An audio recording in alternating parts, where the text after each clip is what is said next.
Gubernur Jawa Barat UU Ruzanul Ulum ucapkan bela sungkawa tragedi kerusuhan di Kanjuruhan, Malang, Jawa Timur. Wakil Gubernur Jawa Barat UU Ruzanul Ulum bela sungkawa tragedi kemanusiaan di Kanjuruhan, Malang. UU mengimbau seluruh supporter sepak bola di Indonesia menjaga ketertiban dan manajemen turut mengedukasi pendukungnya agar kejadian tidak terulang dan kepolisian harus memproses tuntas kerusuhan ini.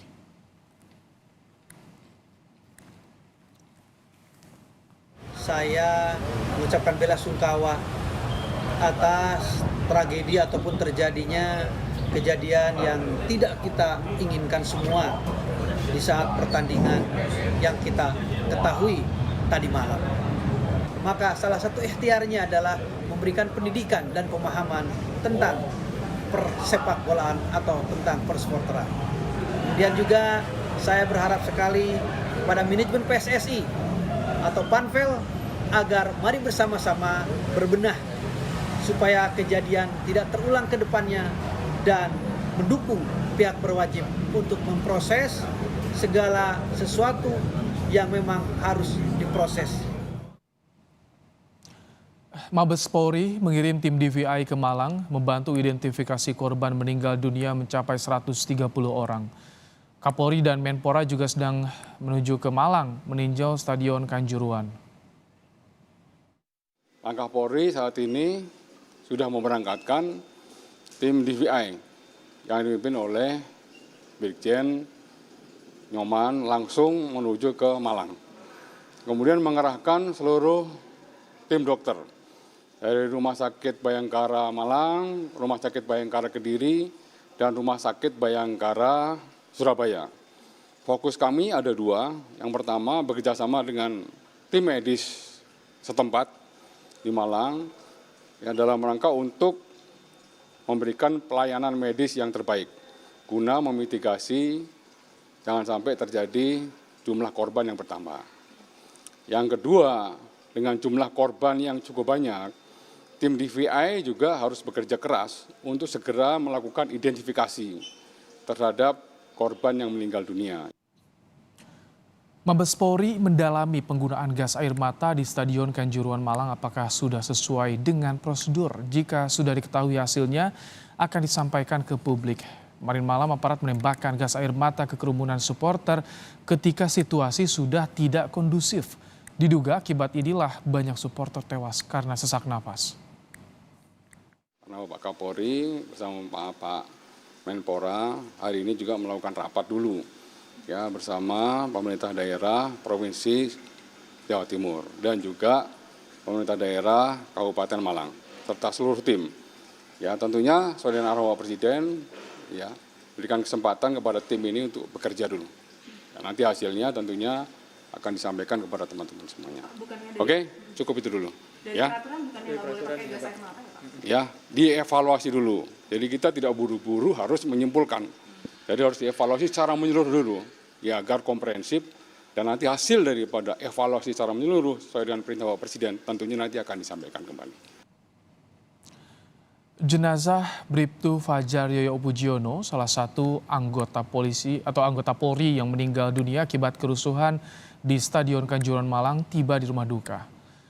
Setelah tiba di rumah duka, jenazah dimakamkan secara kedinasan. Bribtu Fajar Yoyo Pujiono meninggal dunia saat bertugas membantu keamanan dalam laga sepak bola Arema FC versus Persebaya. Bribtu Fajar Yoyo merupakan anggota Polres Trenggalek yang ditugaskan bersama 25 anggota Polri lainnya dari jajaran Polres Trenggalek. Insiden yang terjadi di Stadion Kanjuruhan, Polres Trenggalek saat ini sedang berduka karena dalam insiden itu ada satu personil Polres Trenggalek yang menjadi korban juga dalam insiden tersebut. Belasan jenazah korban kericuhan di Stadion Kanjuruhan yang berada di Rumah Sakit Syaiful Anwar Malang telah teridentifikasi. Saat ini pihak rumah sakit tengah melengkapi data antemortem. 17 jenazah yang telah teridentifikasi kini tengah menunggu kelengkapan data antemortem dari keluarga untuk bisa dibawa pulang ke rumah duka masing-masing. Sementara itu belasan korban yang mengalami luka berat masih dirawat. Rata-rata terluka di bagian kepala dan dada, sedangkan bagi korban yang mengalami patah tulang telah mendapatkan tindakan operasi. Rencananya Pemprov Jawa Timur akan memberikan santunan untuk seluruh korban meninggal dunia dan menanggung biaya perawatan korban yang tengah dirawat di Rumah Sakit Syaiful Anwar Malang. Di samping pasien hidup, kami juga menangani pasien yang jenazah, terutama yang tidak bisa teridentifikasi. Di forensik sana, bagian kamar jenazah kami ada 17 jenazah. Alhamdulillah sudah teridentifikasi, tidak bisa dipertemukan, jadi jenazahnya siapa ini sudah nanti bisa dibawa oleh keluarga. Oke, tinggal nanti dicocokkan dengan ini ya Pak ya, pihak keluarga Caranya juga. melakukan identifikasi adalah dari keluarga kita tanya data antemortem namanya. KTP-nya, mungkin dari berangkat pakai baju apa, ciri-ciri di fisik mungkin ada tato atau apa ya, pakaian apa yang dipakai, sepatunya, keterangan-keterangan itu kami cocokkan dengan jenazah yang kami temukan. Oh ternyata data itu cocok dengan jenazah nomor 2, berarti jenazah tadi adalah keluarganya ini. Selain di Rumah Sakit Syaiful Anwar Malang, identifikasi jenazah juga dilakukan di RSUD Kanjuruhan Malang. Di RSUD Kanjuruhan ada jurnalis Kompas TV, Alvania Rizky. Alva, bagaimana proses identifikasi jenazah dan juga perawatan korban terluka di RSUD Kanjuruhan, Alva? Ibrahim dan juga saudara, benar sekali bahwa proses identifikasi korban dari tragedi Stadion Kanjuruhan tadi malam ini masih terus berlangsung di Rumah Sakit Umum Daerah Kanjuruhan Kepanjen Malang. Tetapi saya konfirmasi langsung ke Direktur Rumah Sakit, Dr. Bobi Prabowo, ini menyebutkan bahwa proses identifikasi terhadap 93 orang yang sebelumnya dilarikan ke rumah sakit ini sudah usai. 21 diantaranya memang disebutkan meninggal dunia dan disebutkan identifikasi terhadap korban meninggal dunia ini sudah usai dan 21 korban sudah diterima atau dipulangkan ke keluarganya masing-masing. Sedangkan untuk perawatan terhadap korban yang masih mengalami luka, baik itu sedang, ringan maupun luka berat, ini tersisa ada 7 orang korban yang sebelumnya disebutkan oleh Dr. Bobi Prabowo. 4 orang diantaranya ini luka berat di bagian kepala, yang disebutkan sebelumnya ini gegar otak, tetapi saya harus konfirmasi lagi terkait dengan hal ini. Kemudian 3 orang lainnya masih dirawat di instalasi gawat darurat karena belum melakukan rawat inap. Tadi saya konfirmasi apa kemudian langkah lanjutan yang akan dilakukan oleh pihak rumah sakit, bahwa pihak rumah sakit ini hanya tinggal menantikan keluarga korban untuk menjemput para korban yang masih dirawat saat ini. Sembari nanti disebutkan akan ada kunjungan dari Kapolri, Menpora yang juga akan menengok langsung para korban yang masih dirawat di rumah sakit ini. Diketahui bahwa rumah sakit ini menjadi rumah sakit paling dekat dengan Stadion Kanjuruhan yang pada tadi malam terjadi tragedi, kemudian banyak sekali korban yang dibawa ke sini, setidaknya ada 93 orang, walaupun memang kapasitasnya cukup besar, tapi pihak rumah sakit menyebutkan tidak sanggup begitu untuk merawat semua korban, sehingga sebagian dari korban ini harus dilarikan ke rumah sakit lain. Selain itu, setelah nantinya akan melakukan menjenguk para korban yang berada di sini, disebutkan bahwa Kapolri beserta Menpora dan juga ada Menteri Perhubungan, tadi saya mendapat informasi juga turut serta, ini akan melakukan rapat koordinasi di pendopo kantor Bupati yang tepat berada di sebelah Rumah Sakit Umum Daerah Kanjuruhan Kepanjen Kabupaten Malang ini. Dan untuk lebih lengkapnya nanti kami akan update kembali. Ibrahim. Alfa, jadi ada 93 yang dibawa ke Rumah Sakit Kepanjen, 21 yang sudah teridentifikasi. Bagaimana dengan sisanya, Alfa?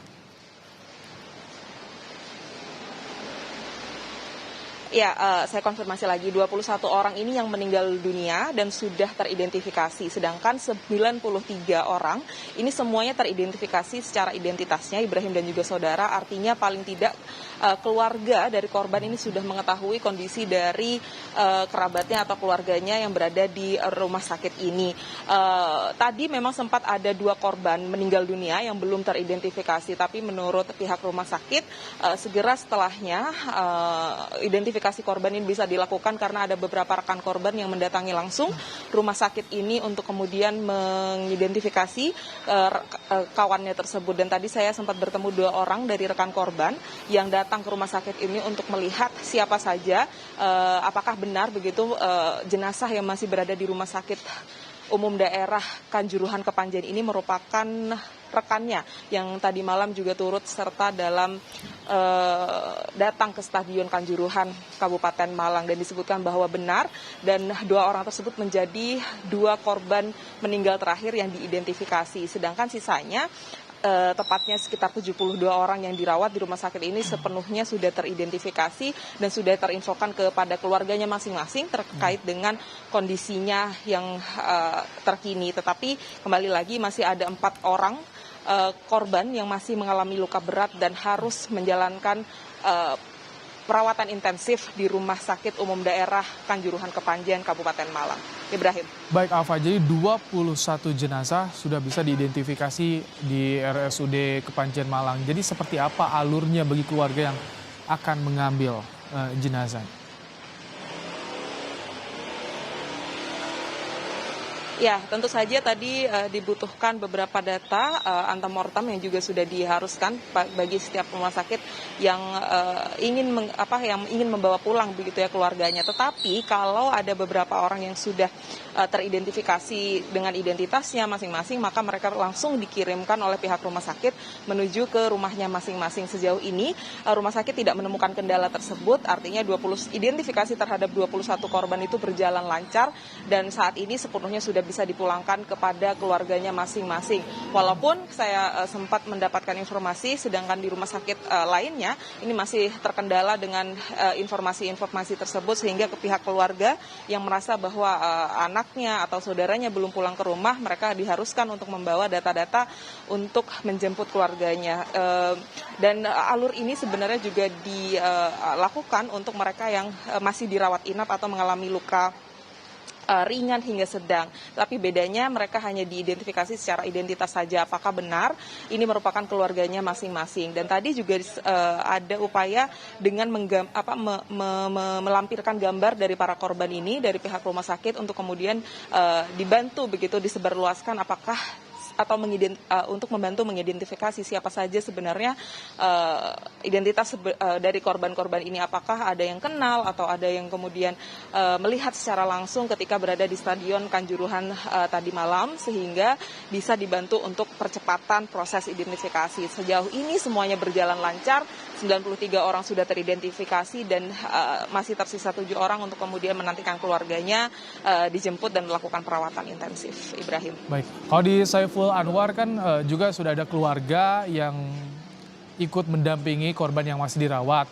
Kalau di RSUD Kanjuruhan bagaimana? Apakah keluarga sudah diinfokan? Masih ada yang dirawat atau ada krisis centernya di RSUD Kanjuruhan? Sejauh ini yang saya pantau, kalau di kamar jenazah tadi, ini baru rekan dari para korban saja yang kemudian datang menjemput. Tapi kalau di rawat inap, kemudian di instalasi gawat darurat, ini kami harus mengkonfirmasi lagi karena kami belum bisa mengakses ke dalam begitu. Tetapi tentu saja kalau melihat proses identifikasi yang sudah dilakukan oleh pihak rumah sakit terhadap para korban yang dirawat inap terkait dengan 4 orang yang mengalami luka berat, tentu saja ini sudah terinfokan kepada keluarganya karena ada langkah-langkah medis yang harus diambil oleh pihak rumah sakit dan harus mendapatkan izin dari keluarga korban. Begitu pula dengan yang berada di instalasi gawat darurat. Tetapi untuk yang masih 3 orang yang berada di IGD, ini disebutkan oleh Dr. Bobi Prabowo, kondisinya tidak begitu parah, artinya antara itu berada di luka ringan ataupun sedang, nanti saya harus konfirmasi lagi, tetapi pihak keluarga ini sudah diinformasikan terkait dengan kondisi terkini dari anak-anaknya atau saudaranya atau keluarganya yang masih dirawat di rumah sakit ini. Tapi memang sampai sejauh ini belum ada upaya penjemputan, tapi pihak rumah sakit menyebutkan bahwa 3 orang ini dan 4 orang yang sudah dirawat ini nanti sembari akan menantikan upaya dari pemerintah dan juga tadi akan ada Kapolri yang akan menengok begitu, sehingga mereka akan melihat apa sebenarnya kondisi terkini dari para korban. Dan nanti saya coba carikan informasi terkait dengan apa versi dari pihak pengamanan, dalam hal ini adalah Kapolri, terkait dengan penyebab dari banyaknya korban yang jatuh dalam tragedi Stadion Kanjuruhan tadi malam. Nanti tentu saja usai dari rapat koordinasi yang akan dilakukan oleh Kapolri dan Menpora, ini akan terlihat begitu ya seperti apa identifikasi penyebab dari tragedi ini. Apakah memang pihak penyelenggara, otoritas ataupun pengamanan yang harus bertanggung jawab dari tragedi ini, karena kembali lagi Ibrahim dan juga saudara, banyaknya korban tadi disebutkan 130 orang meninggal dunia. Ini menjadi luka yang mendalam bagi para pendukung olahraga sepak bola di tanah air, sehingga diharuskan ada pihak-pihak yang bertanggung jawab atas tragedi Stadion Kanjuruhan ini. Ibrahim. Baik, terima kasih Alvania Rizky yang melaporkan langsung dari RSUD Kanjuruhan di Kabupaten Malang. Ada 21 jenazah yang sudah teridentifikasi dan juga sudah diserahkan pada keluarga. Sementara ada tadi beberapa pasien yang masih dirawat menanti kehadiran keluarga. Breaking news.